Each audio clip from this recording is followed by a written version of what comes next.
I'm going to start with this question: can a building be a person? It might seem like a slightly absurd way to start, but stay with me. Let's start with the first noun in that question, building. The theme of today is all around. Most of us have buildings all around us all the time, whether we're in one or whether we're in the urban environment, as Scott's just been talking about. Buildings are basically all around us. They are very much our pervasive companions, and I would argue that they're so pervasive that we've almost forgotten about them at times.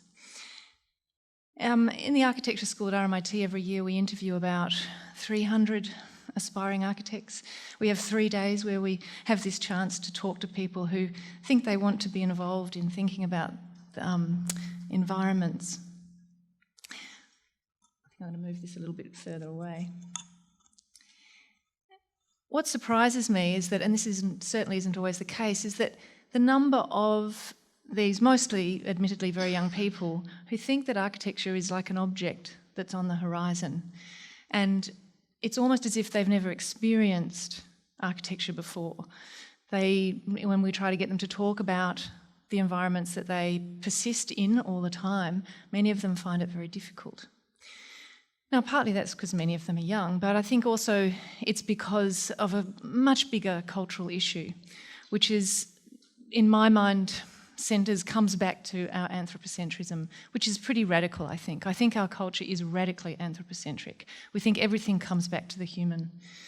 Whereas, really, I think that's, if you think about the environmental problems that we have right now, we might be able to quite convincingly trace them all back to that. And I think we need to start doing more to try to dislodge that. This question, can a building be a person, is intended to do just that. Just one little nudge at that anthropocentrism which persists in all of us. The second word, person. What is a person? Well, if you look across definitions, most definitions of a person is almost equals human. Again, I would say that's a symptom of anthropocentrism. That's not always the case, however, certainly in the context of law. They say, Black's Laws Dictionary says, in general usage, it is a human. But a person is also, by statute term, may include a firm, labour organisations, partnerships, associations, corporations, etc. Basically, anything that has rights, responsibilities and interests. There are also cases, many of you would have heard about Leo and Hercules. There was a court case to give these two chimpanzees legal personhood. And in 2012, there was a river in New Zealand that was legally assigned personhood. There was a Maori community that had been fighting for the rights of this river since the 1870s. It now has legal personhood. So a person does not have to be a human. Recently, I went to pick up my daughter from a birthday party, and I went to this house that I had never been to before, and there was no house. There was this hedge, this incredible hedge. It was about 5 or 6 metres high, and you had to get into the front yard where there eventually was this lovely old house. You had to pass through a hole in the hedge, and there was this beautiful big threshold that you went through, and I was admiring this wonderful hedge. Went in, and lovely parents, met them, having a conversation. I said, great hedge. And they said, oh yes, that's Gerald. Gerald the hedge. All of a sudden, everything that had been alive to me about that hedge, its presence, the wondrousness of its presence, was drawn out into this name. It was personified. It was anthropomorphised. It became something more. This really interested me for many reasons, one of which it was because at the time I was trying to name a house. Jane Bennett is a really beautiful writer and theorist who has written a lot about this very issue. And she says and argues very convincingly that maybe it's worth running the risks associated with anthropomorphising, as I'm doing here, because it, oddly enough, works against anthropocentrism. A chord is struck between person and thing. And maybe we can go even further and say that a chord can be struck between person and person. Now, naming houses or naming buildings is not unfamiliar. It was very popular in the Victorian era. Here we have a I can't read. Fairley, Norwood and Derwent, I think. Meet Helen. This is Nedlow.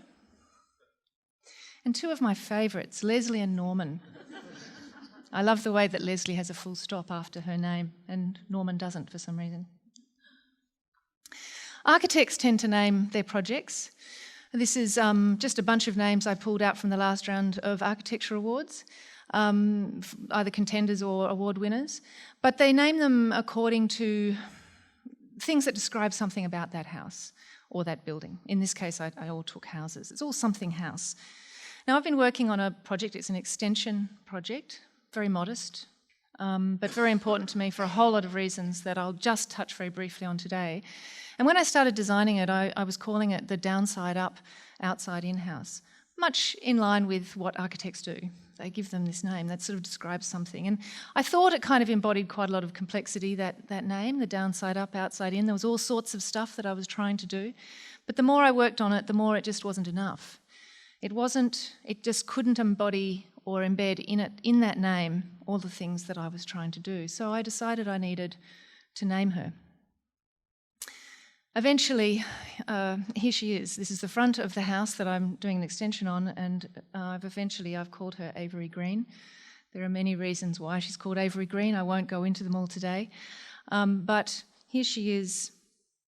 She is a Victorian terrace, and here she is in the streetscape. Her neighbours, you can see, are those beautiful encrusted Victorian terraces. She used to have a front like that. She used to have a face of that nature, and in the 1950s, someone pulled that off and put something different on the front. And there are many things about her which are quite enigmatic. She's a mongrel, basically, an architectural mongrel. She's nothing pure about her. She's got plenty of faults. I know her well. I lived with her for some time, and she was also a collaborator on a project that I did with a bunch of architecture, fashion and environmental science students, with some artists and such forth, and we produced this book, Plastic Green. And she was kind of a centre character and collaborator in that project back in 2007. And the project goes on, and now we're collaborating with her in another way in doing this extension, which is taking us in other directions. And I'm learning things about her that I never knew before, and I'll touch on that in a minute, even though I've lived with her for quite a long time. But before you think I'm completely mad, I'm just going to draw a little bit on Jane Goodall. Now, this is a stencil piece that had been sprayed on the bike path near my house. I was riding along and nearly fell off my bike. There was Jane Goodall, one of my greatest heroines in the world, looking up at me, and I'd been reading her book. And I pull her in here because, as many of you will know, that when she started researching chimpanzees, she named them. Now, this science was telling her not to name them. They were telling her she should call them numbers. She was anthropomorphizing. She was doing something that she was crossing the line of scientific objectivity. But some of the chimps, like David Greybeard, for instance, taught her a lot. And she drew very much on the specificity of those chimpanzees. She understood their characters, their personalities, to understand chimpanzeeness in general over time. She did groundbreaking work. There is something in her approach which is very valuable. This is the back of Avery, as she was. Very dilapidated, needed some work. And here she is in the process of demolition. And in that process, a number of things were uncovered. Underneath the kitchen cabinets, I found this ad for Bernie board, where you can see, this is a newspaper from 1955. The whole kitchen interior was lined with Bernie board. So it was kind of special to find this advertisement for Bernie board right there, to see the context in which that part of her life came into being. And as I pulled off the Bernie board, there was these drawings done by a little girl underneath that skin of the kitchen. The one on the left was with that text underneath. You can see her full name, which I won't disclose for privacy reasons, but her full name and address, age 11, 1955, was found with a number of drawings like that.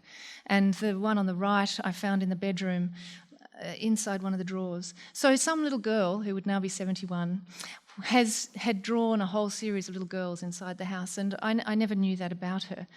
Somehow, the relationships that houses have or that buildings have with people become part of their history in deeply material ways. And these are what's happening now. This is a conversation I was having with my carpenter Hilary as we were working out a detail, and now the whole, all of Avery's walls are getting covered with these different types of drawings.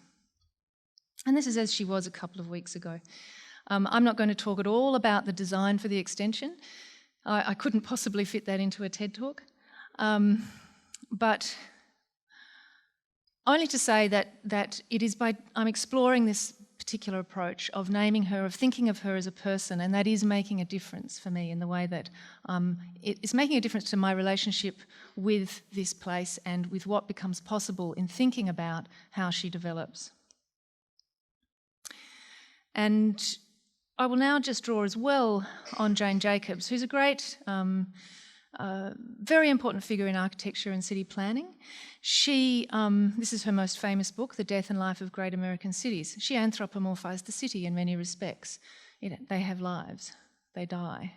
But the most important part about her approach, which was groundbreaking at the time, was to say, we shouldn't be working out how to change cities from above, from some distance placed in relation to a set of rules. We should be going into the streets, we should be understanding their character, their personalities, the way that they work.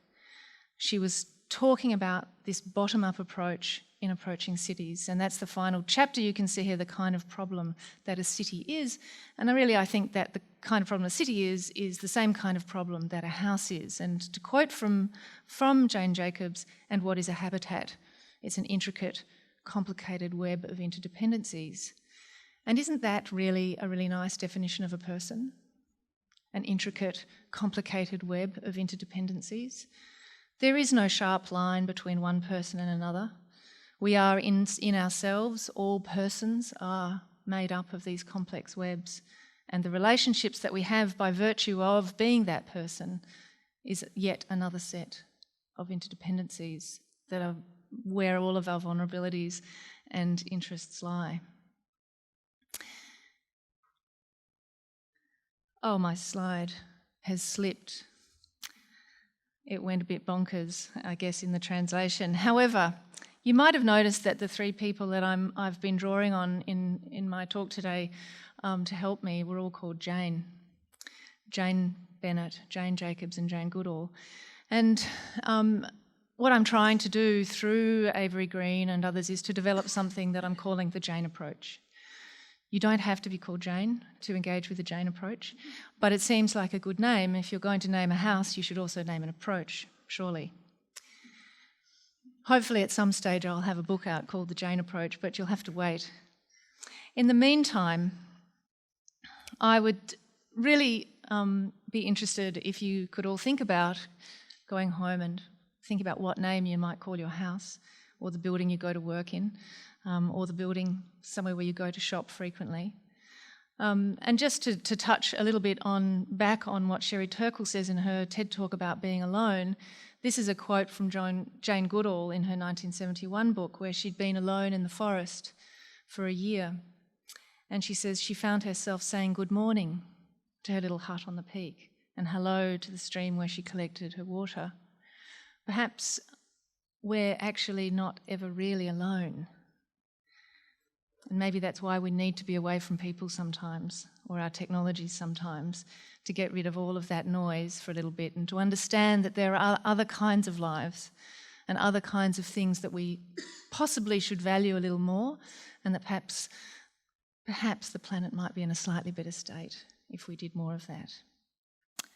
And I'll leave it there. Thank you.